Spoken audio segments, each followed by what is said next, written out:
All right, guys, welcome to our fifth lecture. We're over halfway done with this class. You guys are doing great.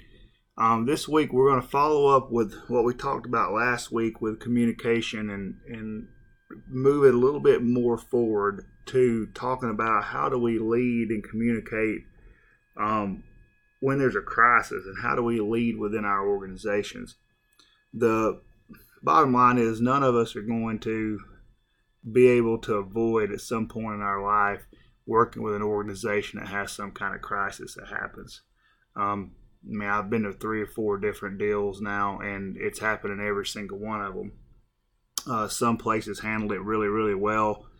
Some have not handled it well at all. And so hopefully we can kind of help prepare you guys a little bit for what that might look like, and just to get a better understanding of how communication works in general. So what we're trying to look at is looking at how communication happens in an organization. We're going to look at what communication skills we need as a leader. We need to look at get an understanding of the different types of leadership communication that exist. Look at the crisis communication strategies in sport, and we need to be able to develop an understanding of a process for dealing with and communicating during a sport crisis. So to start with this, we're just going to look at some definitions. So communication can be, defined a ton of different ways, but for our purposes, we're going to use these 2 definitions, which is this communication is displayed through a process and interpretation of symbols in an environment. And it can be defined as a process in which an entity interacts, formulates, and transfers meaning and attributes it to via messages. Within sport, it's real similar. It's a process with which people in sport or in a sports setting or through a sport endeavor share symbols as they create meaning through interaction. So that's just kind of a baseline understanding of what it is. And there's, several different kinds of communication. Most prevalent and most of the time it's intrapersonal, meaning within us. We're using this intrapersonal communication as a way to kind of examine what's going on in our world and our life, or reflect what's going on. Then there's interpersonal, which is communication between 2 or more people. There's a ton of different ways this can happen. It can be email, texting, face-to-face. And it's a 2-way process. We're putting out a message and somebody's receiving it, and they're putting a message back out to us. And then there's a small group, which we're very, very used to in sport, which is having a dialogue that's limited between a small group of people, meaning usually between 3 to 10. So within an organization, a couple different things are going in. You've got intra-organizational dialogue. So this is within our organization. This is people who, work with us, that we have a common goal. And you get a couple different things that are going on in this. You get either top down, bottom up, or you get kind of horizontal communication. So obviously downward communication, guys, it means it's coming from the top. It means that we're getting it from whoever our leaders are, and it's just filtering its way down the chain. Upward communication means that it's coming from our subordinates or from the people at the lower levels of the organization, and it's filtering its way up through levels of management until it gets to the leadership. And then horizontal is where we're all on the same level. We're free to communicate back and forth without feeling that there's a whole lot between us. Okay, and there's a place for this. And in sport, it's pretty common. And then the other big broad category is inter-organizational, which is outside our boundaries. This is what we want people outside our organization to know about what's going on inside the organization. So see this a lot through social media that we put out, through press releases. Get out what we want to get out. So here's some things that you absolutely have to have from a communication standpoint as a leader. You have to understand the situation you're in, meaning you have to be able to use the appropriate dialogue within certain situations. I explain it as you have to be a chameleon. The way you communicate with one group of people, for instance, the way you communicate with your coaches may not be exactly the way that as an athletic director would communicate with the board of trustees, or the way that a coach's staff communicates with each other is going to be different than the way they communicate with their team. You have to have trust. People have to feel like that you have their best interest in mind, that you're out to help them achieve their goals, or you're helping the organization achieve its goal. You have to be an active listener, which means you have to be able to listen to somebody and actually get what they're saying to you, process it, be able to show empathy instead of just merely hearing what they're saying. You have to have information accuracy, which means that you need to put out accurate information that's not skewed, particularly if it goes outside the organization, but almost more important inside the organization. And then you have to have some sensitivity to cultural situations, meaning the way you communicate and the way things are perceived between people of different cultures can have very different meanings. And so within the standpoint of leadership communication, communication that influences others' actions, attitudes, which basically results in fulfillment of a need. So, this communication is important in leadership. We're always trying to, influence others to do what we need them to do. And that's an important part, whether it be dealing with players on a team, whether it be a president trying to get faculty members to buy into, whatever the goals are of the organization. Sometimes people have to be persuaded, and that's an important skill that leaders have to have. So obviously, like anything, when we're looking at communication and leadership, there's different styles. There's an autocratic style where everything runs through the person at the top. There's a participation type style where it's open-ended. There's a two-way kind of communication. And then there's a laissez-faire where it's there's no communication. Obviously, we want to avoid the laissez-faire type of communication, and there's a place and a time for those others.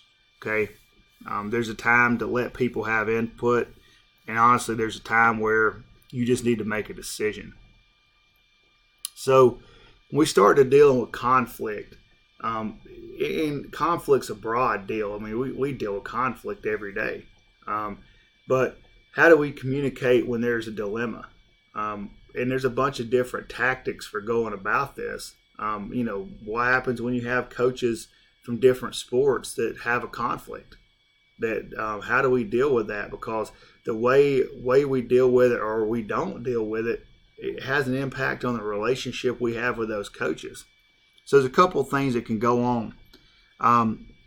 We can avoid it, which basically means that we just look to try to stay away from conflict.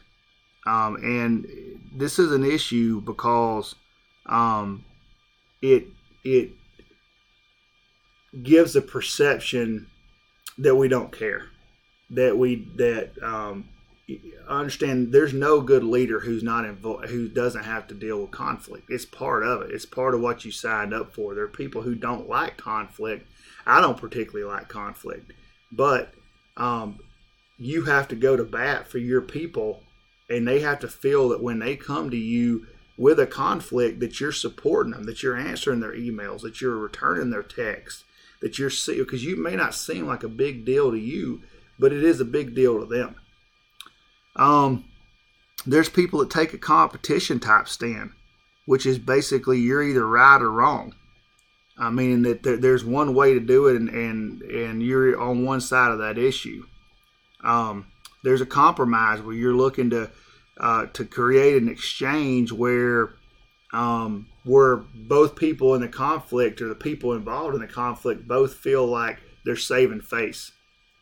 There's an accommodation where somebody is willing to sacrifice for the sake of helping a relationship with others. Again, there's a place for this. And then there's a collaboration style, which is you basically come in and try to come to the conclusion that best helps everybody. And guys, look, there's a place for this in every organization. What we can't do is ignore when there's conflict within our organization, no matter how small that conflict is. We have to address it because we lose face with people who have that perceived conflict. We lose face with them.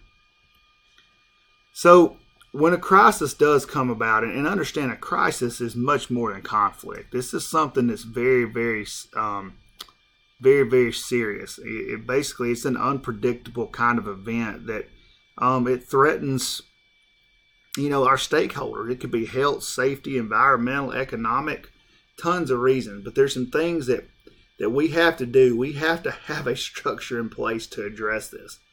I'm going to use a prime example, and I'm not afraid to really talk about it. The issue that Reinhardt had with our church that's on campus, we did a terrible job of handling it. We had no strategy in place. We could have used some things that we're talking about in this class. So the first thing is you have to have a spokesperson identified. This has to be a person who has credibility and can not only deflect mixed messages, but can put out a message out of the public that is strong and solid and truthful. And then we have to be ready to deal with the media. And there's some things we have to be able to deal with. One, we have to be honest. We have to be perceived as trustworthy, and we have to put out the right information. We can't be caught in a lie. We've got to be able to anticipate that there's going to be tough questions coming our way. And we need to have an answer ready for those. And be mindful, guys, that no comment, there's a time for no comment when you still have an issue that's in flux. But also it can be perceived as an admission of guilt. And then we have to understand that with the world we live in with social media, there's already stuff out there. So we have to already know what's out in the public before we even start to address this issue. And then the last thing is we have to have some key messages ready.